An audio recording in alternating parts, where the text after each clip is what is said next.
billions of dollars, huge mansions, hundreds of thousands of acres, 7 adopted children, and many dark secrets. Why, from the outside, it looks like we have it all, and we do. But everything comes with a price. These are the trials and tribulations of the Whites of Cash Landing.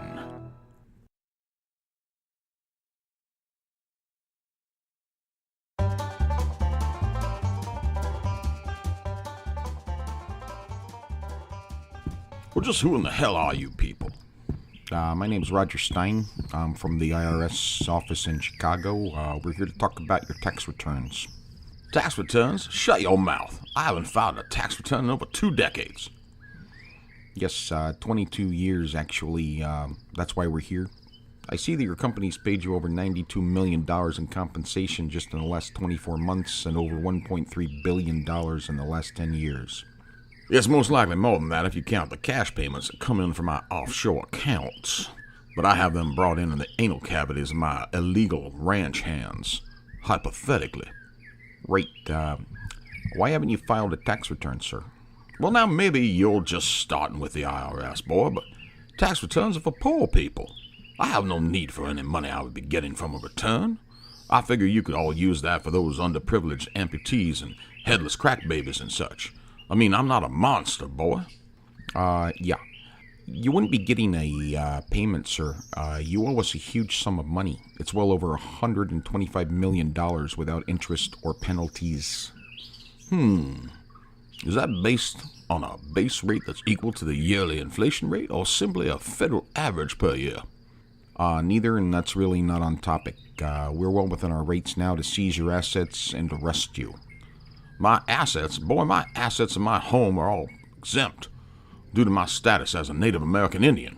Mr. Rich and White, you're not an Indian. Well, according to this GS 502B7 filed in my behalf by the tribes of the Southeast, I am. Sir, that's impossible. This is just the kind of insane treatment that the government has been doling out to my people since y'all gave us smallpox and diabetes and made us farm corn. I'll never forget Wounded Knee. Wounded Knee!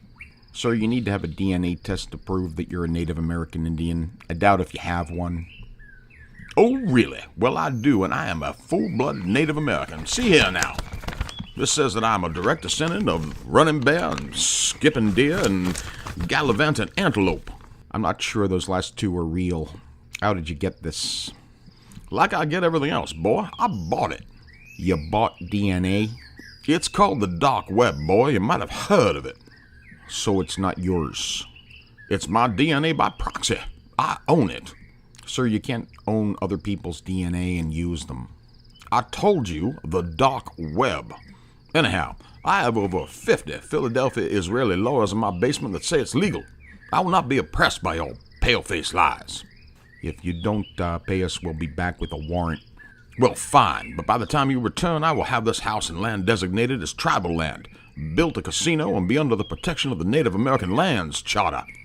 Plus, I have the original man that played the crying Indian in that TV ad in my museum. Maybe you'd like to arrest him, too. You know, he was Italian. It's possible, sir, you're insane, but I can guarantee you, you're not going to get away with this. We got Wesley Snipes. We'll get you. Wrong. I'm not insane. I'm rich, and that makes me eccentric. And how about this, then? My third stepmother was 15% black.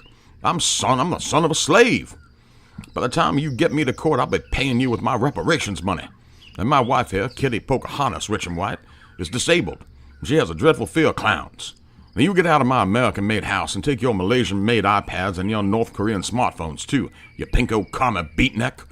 And feel free to walk the 8 miles to your car. I'll be turning off the monorail. It's for real patriots. Yeah, okay, we're leaving.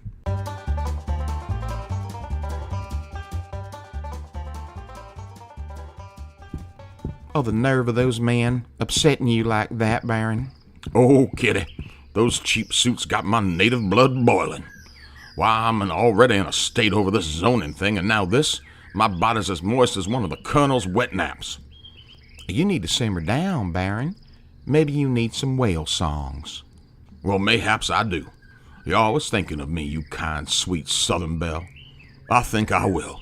I'm gonna take the tram down to the whale pool, sit in one of those soft baby seal skin chairs, and put on my stethoscope and listen to the proud and majestic creatures singing to me. Well, there's my big strong man. Now be sure to be back for 3 p.m. It's the third Thursday of the month, you know. Great General Lee's jockstrap. I plumb forgotten all this bother that it's the day we spend those precious 30 minutes with our adopted children. That's right. That should lift your mood some. Agreed. Good God, how old are they getting now? They must be, 12, 14, I do believe. They're all 26. How time flies when you're bringing up young'uns. Why, it seems like only yesterday. Alexa, play some sentimental music. Thank you. Why, it seems like only yesterday we had that man go up there and get us those little tax write-offs from that baby farm outside of Tulsa. Our little multinational rainbow of adoption lottery winners. You remember what I said the first time I saw them all? Yes, you said none of them are white. Well, that's right. But I also said they're all whites now, honey bear. They're all whites now. You're such a sentimental Pooh Bear. Now, it's the third Thursday of the month, you say. Well, I do believe that this is also our special nighttime, if you're up to it, that is. After we visit with the children, I'll be waiting in the fourth master bedroom on the 5th floor, as usual. Well, that's just fine. Say, how long's it been since we played nasty ranch owner and naughty field hand? Too long, Baron. Too long. Ooh, that's my kitty.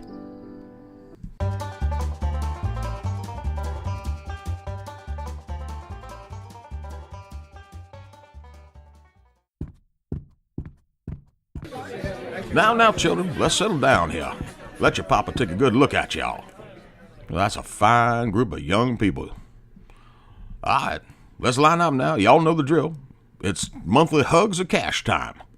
Like, oh my God, we never see you. Well, now they're kitty too. Let's turn that frown upside down. I'll start with you. Hug or cash?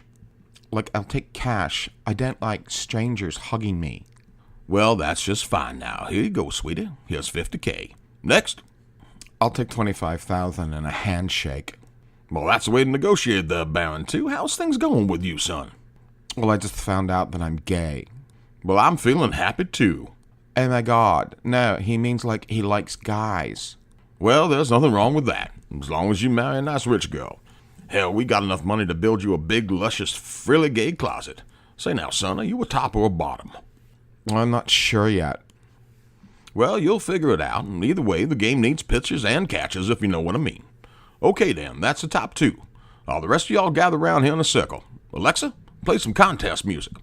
I'm going to throw the cash up in the air, and y'all scramble for it. Now remember, no biting and eye poking. Y'all ready? 3, 2, 1, go. You're so good with them, honey. Well, I do love being the paterfamilias. I wish everyone could know the joys of having children and then paying others to raise them, kitty. We're truly blessed. Yes, my dear, life is good. See, now imagine if abortion had been legal in Oklahoma. We'd be all alone here right now. I thank God for the closed-minded moral majority of the Midwest. Oh, Baron. Little Baron Wong is bleeding. He's good. It's just that thin yellow skin of his. It'll make him strong. Get him, Wong. Put some karate on him, yeah. Oh, okay, that's the buzzer. Our time is up. I'll see y'all in 30 days. And kitty, I'll see you later. Who will win, the naughty ranch hand or the nasty ranch owner? Will Baron 2 ever decide whether he's a top or bottom? Stay tuned for another exciting episode of The Whites of Cash Landing, only on Flashback Audio Theatre.